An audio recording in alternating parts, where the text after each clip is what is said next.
Hello, अरे गोंदावले साहेब, तुम्हाला त्या CS नी पत्र दिलेलं आहे का? सगळे नाले नाले जे आहे, डफरीचा नाला, नंतर प्रायव्हेट हॉस्पिटलच्या पासून जाणारा नाला, तो काय त्या रेल्वेच्या तिथे कन्स्ट्रक्शन सुरू आहे, त्यांनी बुजवला. दिलाय का पत्र?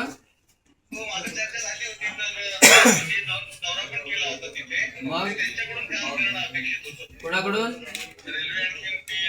मग काय झालं?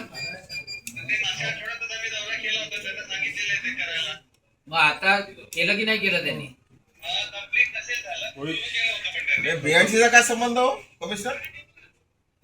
त्यांच्याकडूनच झालं होतं ते. याच्यामधलं पाणी जे साचत होतं ना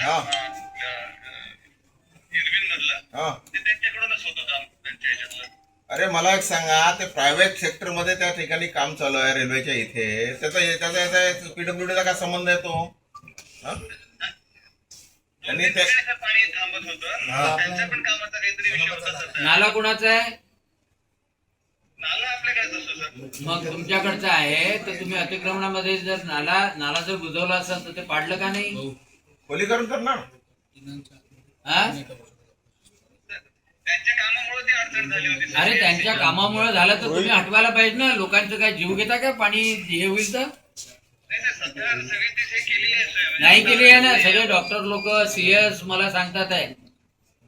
डॉक्टर मुरकेंच्या ह्याच्यात पाणी होतं त्या दिवशी, तिथे सगळे इतके हॉस्पिटल वलकटला.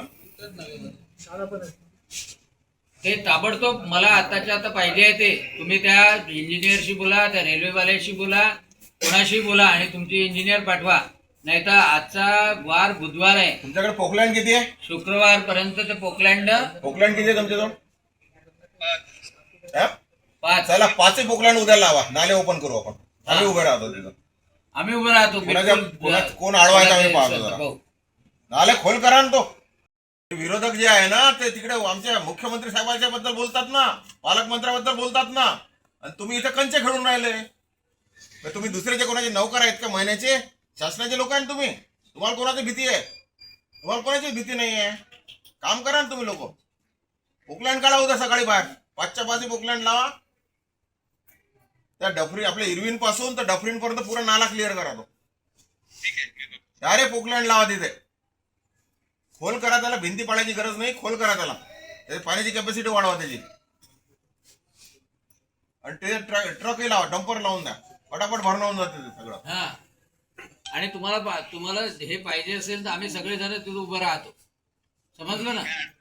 हा, बिलकुल ह्या गोष्टी निग्लेक्ट करायच्या नाही. कोणाचंही काही प्रेशर असो. ठीक आहे.